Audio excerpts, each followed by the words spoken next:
నా పేరు డాక్టర్ అజయ్. నక్షత్ర హాస్పిటల్, దర్పల్లి. నేను ఎంబీబీఎస్ ఎమర్జెన్సీ ఫిజిషియన్. సో, మా మిసెస్ కూడా ఇక్కడ ఎంబీబీఎస్ కంప్లీట్ అయింది క్రిటికల్ కేర్. సో, మేమిద్దరం కలిసి ఇక్కడ హాస్పిటల్ రన్ చేస్తున్నాం. అరౌండ్ 8 మంత్స్ అవుతుంది ఇప్పుడు. సో, సక్సెస్‌ఫుల్‌గా రన్ చేస్తున్నాం. అండ్ చాలా ఎమర్జెన్సీ కేసెస్ వస్తున్నాయి. Heart attack cases, stroke cases, food poison తీసుకున్న వాళ్ళు చాలా కేసెస్, అన్ని ఎమర్జెన్సీస్ హ్యాండిల్ చేస్తున్నాం ప్రెజెంట్ అయితే. అండ్ మా దగ్గర ECG, oxygen support, ambulance service, digital X-ray, lab, pharmacy అన్నీ ఉన్నాయి. సో, ఏ ప్రాబ్లమ్ ఉన్నా ఈ చుట్టుపక్కల వాళ్ళకి తప్పకుండా మేము సహాయం చేస్తాము. అండ్ డెఫినెట్‌లీ ఏదున్నా గానీ మేము కలిసి వెళ్తాం.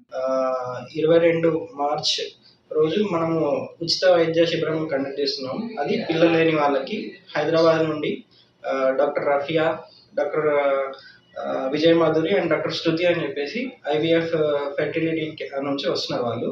సో, పెళ్ళయి చాలా సంవత్సరాలు అయ్యి అండ్ రిపీటెడ్ అబార్షన్స్ అవుతున్న వాళ్ళకి, లేదా ఇంకా ఏదైనా సంతానం కోసం ఏదో ట్రై చేసే వాళ్ళకి ఉచితంగా క్యాంప్ కండక్ట్ చేస్తున్నాము. దాంతోపాటు వాళ్ళు ఐయుఐ అనే ప్రొసీజర్ ఉంటుంది. అది ఉచితంగానే చేస్తున్నారు. బయట 10 నుండి 20 వేల వరకు తీసుకుంటున్నారు వాళ్ళు.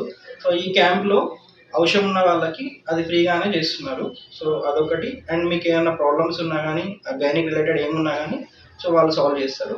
రేపు దీన్ని తప్పకుండా అందరూ వినియోగించుకోవాలని కోరుకుంటూ, అండ్ రేపు ప్రొద్దున అంటే మార్చ్ 22 ప్రొద్దున 11 గంటల నుండి మధ్యాహ్నం 3 గంటల వరకు ఉచిత క్యాంప్ ఉంటుంది. సో, అందరూ రావాలని కోరుకుంటున్నాను. ఇప్పటికి ఎంతమంది ఇచ్చారు సార్ అపాయింట్మెంట్ ఎవరు? ఇప్పటికి ఒక 15-20 మెంబర్స్ అయితే కాల్స్ వచ్చాయి. సో, 50 మెంబర్స్ వరకు ఎక్స్పెక్ట్ చేస్తున్నాము. సో, అందరూ వినియోగించుకుంటే